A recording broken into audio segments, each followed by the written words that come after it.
नमस्कार, मैं हूं धर्मेंद्र कुमार और आप देख रहे हैं medicine for life YouTube channel. आज मैं आप लोग के बीच एक ऐसी कहानी सुनाने जा रहा हूं, जो कहानी है आज से लगभग 3 साल पहले की। एक ऐसे परिवार की कहानी जिस परिवार के लोग और जिस परिवार के मुखिया एक व्यसन में डूबे होते हैं। और मैं जब वहां जाता हूं तो मेरी प्रेरणा फलस्वरूप उनके घर की जो व्यसन है, उनके अंदर की जो व्यसन है, वह व्यसन धीरे धीरे ख़त्म हो जाती है। और आज भी लोग वहाँ के नाम लेते हैं कि क्या टिप्स बताया था उन्होंने। आज से 3 साल करीब पहले की बात है। मैं जब अपने एक दोस्त के साथ सीतामढ़ी गया था, तो सीतामढ़ी में मेरे दोस्त के बहन का घर था। तो मेरे दोस्त की जो बहन थी, उसका छोटा सा परिवार, उनके बहनोई एक सरकारी शिक्षक थे, सरकारी स्कूल में पढ़ाते हैं, आज भी शिक्षक हैं ही। और शिक्षक ही नहीं बल्कि वे एक प्रधानाध्यापक की भूमिका भी निभाते हैं। प्रधानाध्यापक भी हैं मिडिल स्कूल में मेरे दोस्त के जो बहनोई हैं। और उनके 2 भगिनी हैं और 1 भगीना है। अच्छा खासा परिवार है, लेकिन मेरे दोस्त के जो बहनोई होंगे, यानी कि हमसे भी जब रिलेशन की बात हुई तो दोस्त की बहनोई हुई है। तो बहनोई जो है वे गुटखा बहुत खाते थे। गुटखा इतना ज़्यादा, यानी कि दिन भर में 10 से 15 किलो गुटखा खाने का उनका आदत है। वे गुटखा खाते थे और गुटखा खाने से परिवार अजीज हो चुका था। उनका मुंह भी कम खुलने लगा था। गुटखा खाने की वजह से होता क्या है कि मुंह का जबड़ा धीरे धीरे बैठना शुरू हो जाता है और मुंह भी कम खुल रहा था। मुंह जब कम खुल रहा था तो इसी बीच हम एक दवाई कंपनी में काम कर रहे थे, तो वहाँ पर जाने का मौका मिला अपने दोस्त के साथ। वहाँ पहुँचे, दोस्त की जो बहन थी उनसे भी हमने बहन जैसा ही बर्ताव किया। पूछे, दीदी जीजा जी कितने दिनों से गुटखा खाते हैं? तो बोली कि 10 साल से खाते हैं। तो हम कहे कि 10 साल से खाते हैं तो समझाती नहीं है, एक सरकारी शिक्षक है, और सरकारी शिक्षक ही नहीं बल्कि कि अपने स्कूल का वो प्रधानाध्यापक है और गुटखा खाते हैं, तो समझाती नहीं है। तो बोली कि समझा समझा करके थक गए, कितना समझाया उनको। तो हम बोले कि एक ऐसा काम करो कि उनको समझाओ, अगर नहीं समझते हैं तो हम एक फार्मूला बताते हैं। तो वो बोली, बहन जो थी, मेरे दोस्त की जो बहन थी, बोली, धर्मेंद्र अगर इसका कोई उपचार बता दोगे ना, इसका उपचार अगर बता दीजिएगा तो बहुत एहसान मानेंगे। किसी तरह से उनका गुटखा छूट जाए, किसी तरह वे गुटखा को छोड़ दे।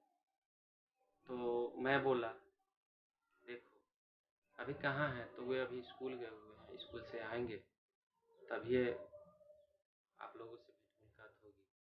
तो मैं कहा कि दवाई तो कोई भी दवाई से गुटखा उनका छूट नहीं सकता है, ख़त्म नहीं हो सकता है।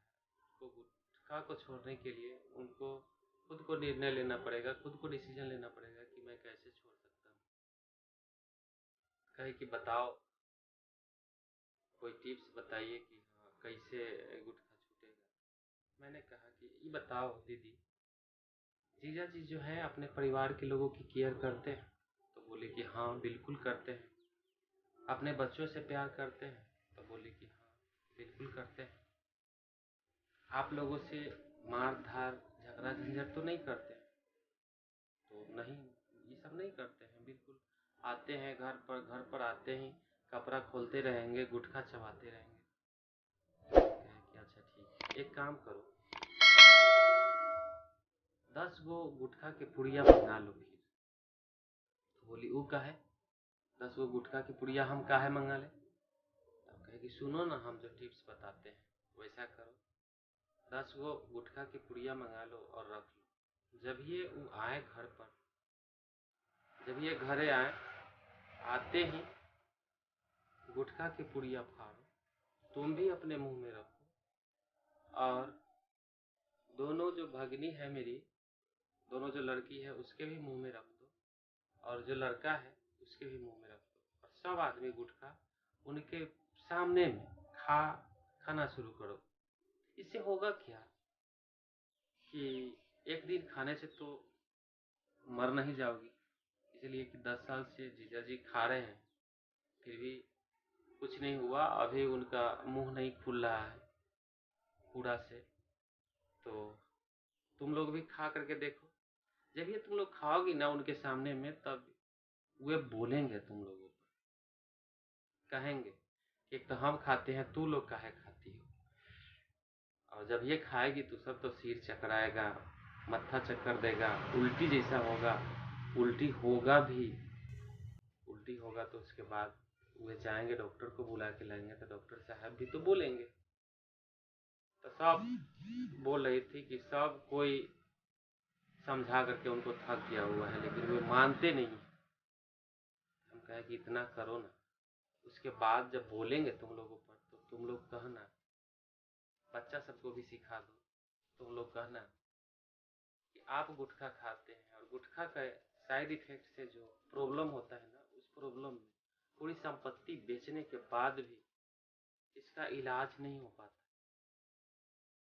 तो आप हैं तभी हम लोग हैं, और आप नहीं हैं तो हम लोग की लाइफ चौपट। और आप गुटखा खाते हो, आप जहर खाते हो, आपको खराब नहीं लगता है, इसलिए आप मरेंगे तो हम लोग भी आपके साथ मरेंगे, हम लोग भी गुटखा खाना शुरू करें। और इतना कहने के बाद आप लोग भी गुटखा खा लेना, मुंह में रख लेना। उसके बाद वो बोलेंगे तुम पर, जाएंगे डॉक्टर को बुला के लाएंगे, हो सकता है कि दवाई ववाई भी दे तुम लोग। इतना करो। अगर उनके पास भी, अगर उनके अंदर थोड़ी भी आदमीयता होगी, थोड़ी भी तुम लोगों के प्रति इमोशन जुड़ा होगा, तुम लोगों से प्यार होगा ना, तो जीजा जी खुद से समझदार होंगे, समझ जाएंगे और तुम लोगों को समझाने के बावजूद वे खुद डिसीजन लेंगे कि नहीं, अब छोड़ देना जरूरी। और हमने इतनी बात समझा बुझा कर अपने घर पर चली आई।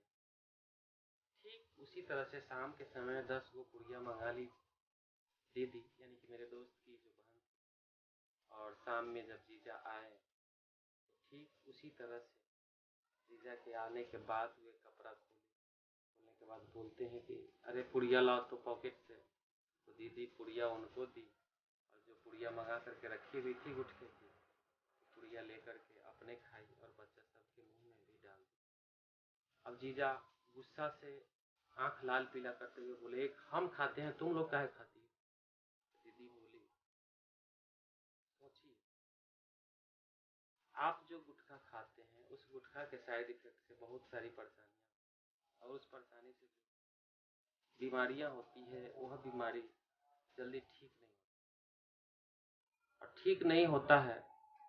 और सारी संपत्ति हम अगर बेच भी लेना तो उस बीमारी को ठीक नहीं कर पाएंगे।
ये कहानी अच्छी लगी तो आप हमारे इस चैनल को सब्सक्राइब ज़रूर कीजिए, लाइक कीजिए और ज़्यादा से ज़्यादा लोगों तक शेयर कीजिए।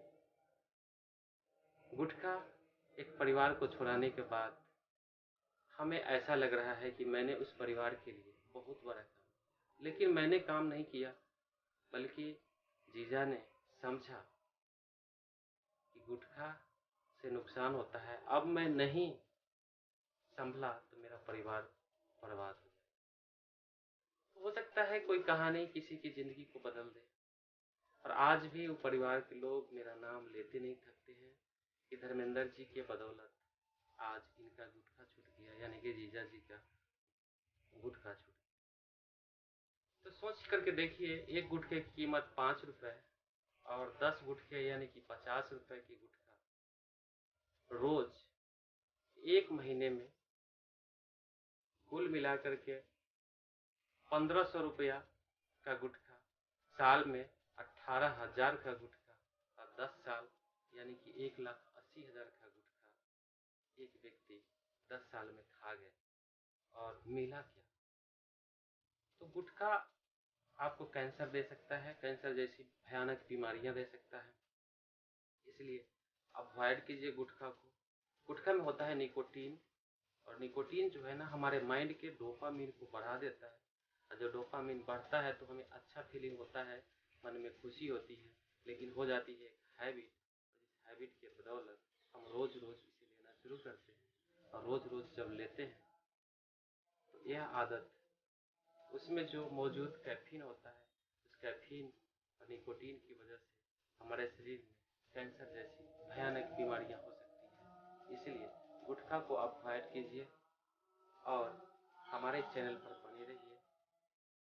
चैनल को सब्सक्राइब कीजिए, लाइक कीजिए, कमेंट कीजिए और ज़्यादा से ज़्यादा लोगों तक इसे शेयर कीजिए, ताकि वे लोग भी समझ पाएँ। एक परिवार से बड़ा कुछ नहीं होता है, परिवार के लिए सब कुछ छोड़ना पड़ता है। हमारे इस यूट्यूब चैनल पर बने रहने के लिए, हमारे इस वीडियो को देखते रहने के लिए आपको बहुत बहुत धन्यवाद।